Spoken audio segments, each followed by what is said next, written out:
تو فیومیگیشن کیا ہوتی ہے، کیسے کی جاتی ہے، فیومیگیشن چیمبر کیا ہوتا ہے، یہ کس طرح سے کام کرتا ہے، اس کے اندر جو ادویات یا کیمیکل استعمال ہوتے ہیں وہ کون کون سے ہوں گے، تو اس ویڈیو کو آخر تک ضرور دیکھیے گا۔ اگر آپ کو یہ ویڈیو پسند آئے تو اس کو لائک اور سبسکرائب بھی ضرور کر دیجیے گا۔ السلام علیکم ورحمۃ اللہ وبرکاتہ۔ ناظرین، وائس آف لائبریری کے ساتھ میں ہوں بختیار ظفر۔ آج کا ہمارا جو ٹاپک ہے وہ انتہائی اہم ٹاپک ہے، خاص طور پہ ان لائبریرین کے لیے جو حال ہی میں پنجاب ہائر ایجوکیشن ڈپارٹمنٹ کی جو کالجز ہیں ان میں ان کی تعیناتی ہونے جا رہی ہے۔ تو کیونکہ آپ کو پتہ ہے 1997 کے بعد یہ پہلی دفعہ 20 سال 21 سال کے وقفہ کے بعد یہ پوسٹیں آئی ہیں، تو موسٹلی جو پنجاب کی کالجز کی لائبریریاں ہیں وہ بند پڑی ہیں، ان میں گرد ہوگی، ان میں جو الماریاں وہ لاک میں ہوگی، کچھ کتابیں خراب ہو گئی ہوں گی۔ تو اس کے لیے آپ کو کیا سب سے پہلے کرنا چاہیے، اس حوالے سے اس ویڈیو کو آپ نے آخر تک ضرور دیکھنا ہے تاکہ آپ کو پتہ چلے کہ آپ نے جب کالج کی لائبریریوں کو اوپن کرنا ہے تو سب سے پہلے آپ اس کو فیومیگیشن کی طرف لے جائیں گے، فیومیگیشن اس کی کریں گے۔ تو فیومیگیشن کیا ہوتی ہے، کیسے کی جاتی ہے، فیومیگیشن چیمبر کیا ہوتا ہے، یہ کس طرح سے کام کرتا ہے، اس کے اندر جو ادویات یا کیمیکل استعمال ہوتے ہیں وہ کون کون سے ہوں گے، تو اس ویڈیو کو آخر تک ضرور دیکھیے گا۔ اگر آپ کو یہ ویڈیو پسند آئے تو اس کو لائک اور سبسکرائب بھی ضرور کر دیجیے گا۔ فیومیگیشن کسے کہتے ہیں، فیومیگیشن چیمبر کیا ہوتا ہے، کتب خانوں میں کتابوں کے لیے فیومیگیشن کیوں کی جاتی ہے، اور لائبریریوں کے اندر یہ کیوں ضروری ہوتی ہے۔ تو سب سے پہلے آپ دیکھیں کہ فیومیگیشن جو ہوتی ہے وہ ہوتی کیا ہے۔ اس سے مراد وہ عمل ہے جس میں دستاویزات اور کتب کو کیڑوں مکوڑوں سے پاک کرنے کے لیے مخصوص کیمیائی مرکبات کو گیس یا بخارات کی شکل میں استعمال کیا جاتا ہے۔ فیومیگیشن چیمبر ایک الماری نما کیبن بھی ہو سکتا ہے، یہ ایک کمرہ بھی ہو سکتا ہے، یا یہ لکڑی سے بنی ہوئی ایک الماری بھی ہوتی ہے۔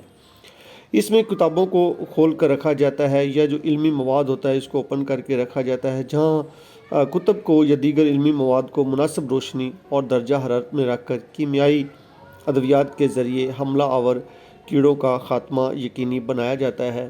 لائبریری میں بہت سارے جراثیم جو ہوتے ہیں یہ کیڑے مکوڑے موجود ہوتے ہیں، اور ان کو اس فیومیگیشن کی مدد سے سدباب کیا جاتا ہے جو کتابوں کو نقصان پہنچا رہے ہوتے ہیں۔ اگر دیکھیں تو فیومیگیشن کا عمل ہم روزمرہ زندگی میں بھی کر رہے ہوتے ہیں، یا کسی نہ کسی صورت میں اس سے آشنا یا اس کو ضرور دیکھتے ہیں۔ گھروں کے اندر دیکھیں تو گندم کو محفوظ کرنے کے لیے ہم مختلف قسم کی گولیاں رکھتے ہیں تاکہ گندم کو کیڑا یا دیمک وغیرہ نہ لگے۔ جب آپ کوئی شوز خریدتے ہیں بازار سے، یا کوئی بیگ یا پینٹ شرٹ وغیرہ خریدتے ہیں، تو اس میں ایک چھوٹا سا پیکٹ مختلف ادویات جس میں چھوٹی چھوٹی ٹیبلٹ موجود ہوتی ہیں وہ آپ کو ملتی ہیں، اور آپ اس کو پھینک دیتے ہیں۔ دراصل یہ جو مواد ہوتا ہے کسی بھی طرح کیڑوں سے بچانے کے لیے ان میں رکھا جاتا ہے تاکہ وہ جو آئٹم ہے یا جو مٹیریل ہے اس کو محفوظ کیا جا سکے۔ اسی طرح کتب خانے بھی اپنے علمی مواد کو محفوظ بنانے کے لیے مختلف طریقے اپناتے ہیں، جنہیں ہم روزمرہ زندگی کے اندر یا لائبریری سائنس میں فیومیگیشن کہہ سکتے ہیں یا کہتے ہیں۔ یاد رہے کہ فیومیگیشن میں استعمال ہونے والے تمام جو کیمیکل ہیں یا ادویات ہیں وہ زہریلے اور انسانی صحت کے لیے انتہائی مضر ہوتے ہیں۔ اس لیے اس شعبہ میں جو لوگ خدمات سر انجام دے رہے ہوتے ہیں، یا جب بھی آپ فیومیگیشن کرنے جائیں تو آپ کو اس سے بچنے کی پوری کوشش کرنی چاہیے، اس کے جو مضر اثرات ہیں۔ فیومیگیشن میں استعمال ہونے والے جو ٹھوس کیمیائی مرکبات ہوتے ہیں جنہیں گرم کرنے پر بخارات میں تبدیل کیا جاتا ہے، وہ کس طرح کے ہوتے ہیں، کون کون سے ہوتے ہیں، تو ان کی تفصیل بھی کچھ اس طرح سے ہے۔ پیرا فارمل ڈیبائڈ ہے جی ایک، جس کو ہم فیومیگیشن کے لیے استعمال کرتے ہیں، اور اس کے ساتھ ساتھ تھائمول ہے جس کو فیومیگیشن کے لیے استعمال کیا جاتا ہے۔ پیراڈائی کلورو بینزین ہے۔ اس کے علاوہ بھی بہت سے کیمیکل استعمال کیے جاتے ہیں جن میں میتھائل پرومائڈ گیس ہے، ایتھارٹالین ہے، آکسائڈ گیس وغیرہ بھی استعمال کی جاتی ہے۔